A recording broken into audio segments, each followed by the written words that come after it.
Iniciação Antiga e Moderna. Capítulo 6. A Lua Nova e a Iniciação.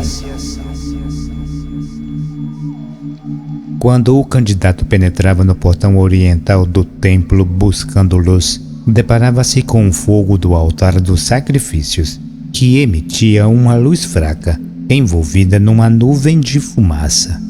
Encontrava-se na condição de escuridão espiritual do homem comum. Trazia encerrada a luz interna. Portanto, era necessário dar-lhe a luz externa. Mas para poder entrar na câmara escura ocidental, já devia ter desenvolvido o luminoso corpo-alma pelos serviços prestados à humanidade. Então, era instruído a ter a luz dentro de si próprio, a luz que ilumina todo o homem. Se não possuísse essa luz, não teria acesso à sala escura do templo. O que acontece secretamente no templo é mostrado claramente nos céus. Assim como a lua recolhe a luz solar em sua passagem da nova à cheia, assim também o homem que trilha a senda da santidade pelo uso das valiosas oportunidades da sala leste, prestando serviço amoroso e desinteressado, reúne o material com o qual construirá o luminoso manto nupcial, que é melhor amalgamado nas noites de lua cheia. Como a lua vai perdendo a luz à medida que se aproxima do sol para começar um novo ciclo com a fase da lua nova, assim também, de acordo com a lei da analogia, os que juntaram seus tesouros e os depositaram no céu por suas boas ações estão, num certo tempo do mês, mais próximos de sua fonte nas esferas superiores de seu Criador, o Fogo Pai, que em qualquer outra ocasião. Assim como os grandes salvadores da humanidade nascem no solstício de inverno, na mais longa e escura noite do ano, assim também o processo da iniciação traz ao nascimento no mundo invisível um dos salvadores menores, o auxiliar invisível, na mais longa e mais escura noite de cada mês, isto é, na noite de lua nova, quando a órbita lunar está na parte mais ocidental do céu. Todo desenvolvimento oculto começa com o corpo vital, e a palavra-chave desse veículo é a repetição. Para atingirmos melhor os nossos objetivos, a repetição é necessária, pois ela conduz ao entendimento da consumação final, o ponto convergente de toda esta caminhada. Vamos examinar de outro ângulo as 3 espécies de fogo do interior do templo. Perto do portão oriental ficava o altar dos sacrifícios. Naquele altar, a fumaça era continuamente gerada pela queima dos corpos sacrificados, e a coluna de fumaça era vista a longa distância e amplamente pela multidão não instruída nos mistérios internos da vida. A chama, a luz escondida dessa nuvem de fumaça, era francamente percebida por alguns. Isto prova que a grande maioria da humanidade aprende principalmente pelas leis imutáveis da natureza, que exigem certos sacrifícios, quer perceba isto ou não. Do mesmo modo que a chama da purificação era alimentada pelos corpos mais inferiores e grosseiros dos animais sacrificados, como exigia a lei de Moisés, assim também hoje as massas mais baixas e passionais que compõem a humanidade estão sendo dominadas muito mais pelo medo da punição que lhes advirá através das leis do mundo do que pelo temor do que possa acontecer no mundo vindouro. Uma luz de natureza diferente brilhava na sala leste do tabernáculo. Em lugar de extrair sua nutrição da carne saturada de paixão e pecado dos animais sacrificados, era alimentada com azeite de oliva, extraído do casto reino vegetal. Sua chama não era coberta pela fumaça, mas era clara e distinta para que pudesse iluminar o recinto e guiar os sacerdotes, que eram em seus ofícios os servos do templo. Os sacerdotes eram guiados a trabalhar em harmonia com o plano divino.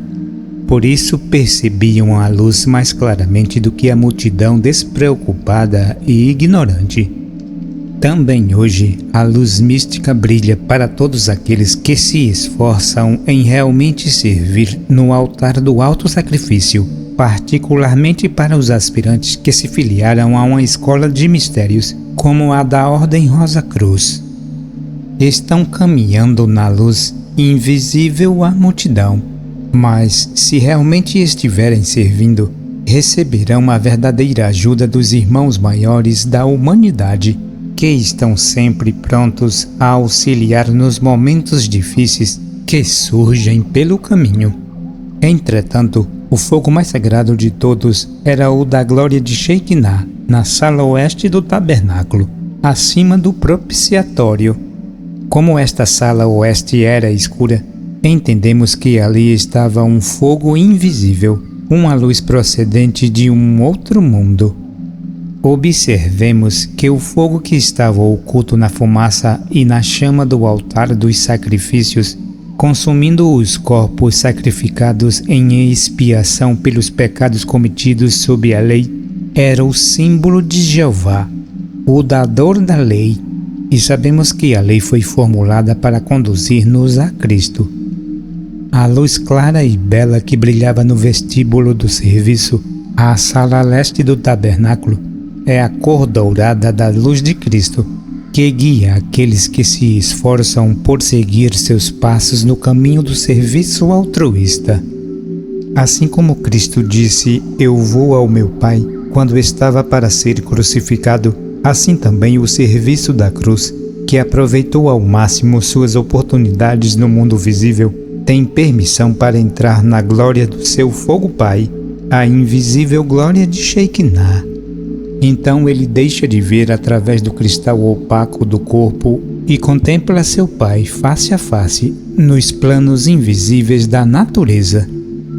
A torre da igreja é larga na base, mas aos poucos vai se estreitando até o cume, onde é um ponto suportando a cruz. O mesmo acontece com o caminho da santidade. No princípio podemos permitir-nos muitas coisas, mas à medida que avançamos, devemos abandonar um por um esses desvios e devotar-nos cada vez mais exclusivamente ao serviço da santidade.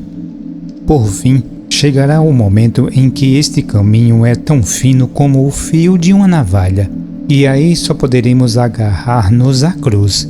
Porém, quando tivermos atingido esse ponto, quando pudermos subir ao mais estreito de todos os caminhos, realmente estaremos preparados para seguir o Cristo além e servir lá como servimos aqui. Esse antigo símbolo representa as provas e o triunfo do fiel servo.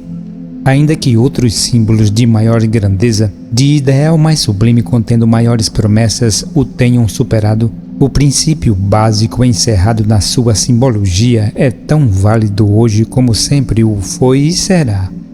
No altar dos sacrifícios, vemos claramente a repelente e inferior natureza do pecado e a necessidade de expiação e justificação. O mar fundido ensina-nos que devemos viver uma vida pura de santidade e consagração. Da sala leste, aprendemos hoje como fazer uso apropriado das oportunidades para cultivar o grão dourado do serviço desinteressado e preparar o pão da vida que alimenta a alma, o Cristo interno. E quando tivermos subido os degraus da justificação, consagração e abnegação própria, alcançaremos a sala oeste, o umbral da libertação. Dali seremos conduzidos aos reinos mais elevados, onde um maior crescimento anímico ocorrerá. Embora esse antigo templo não se encontre mais no lugar onde as antigas hostes errantes levantaram seus acampamentos no longínquo passado, pode ser um fator muito mais poderoso para o crescimento da alma do aspirante atual do que o foi para os antigos israelitas, contanto que ele o construa de acordo com o modelo indicado. Nem há necessidade de haver outro nele, o que despertaria a cobiça de alguns, pois o verdadeiro tabernáculo deve ser construído no céu, e o céu está dentro de nós. para construir bem e verdadeiramente de acordo com as regras do antigo ofício da maçonaria mística, o aspirante deve aprender primeiramente a construir dentro de si o altar dos sacrifícios. Em seguida, deverá orar e vigiar enquanto espera pacientemente que o fogo divino consuma a sua oferenda. Então, deverá banhar-se com as lágrimas do arrependimento até que tenha eliminado totalmente as manchas do pecado. Ao mesmo tempo, deve conservar acesa a lâmpada da divina orientação, sempre suprida para que possa discernir como, quando e onde servir. Ele deve trabalhar duramente para ter abundância de pães da proposição, e o incenso da aspiração e prece deve estar sempre no seu coração, assim como em seus lábios. Então, o Yom Kippur, o grande dia da expiação, certamente o encontrará preparado para ir ao encontro de seu pai e aí aprender como ajudar seus irmãos mais jovens no caminho da ascensão.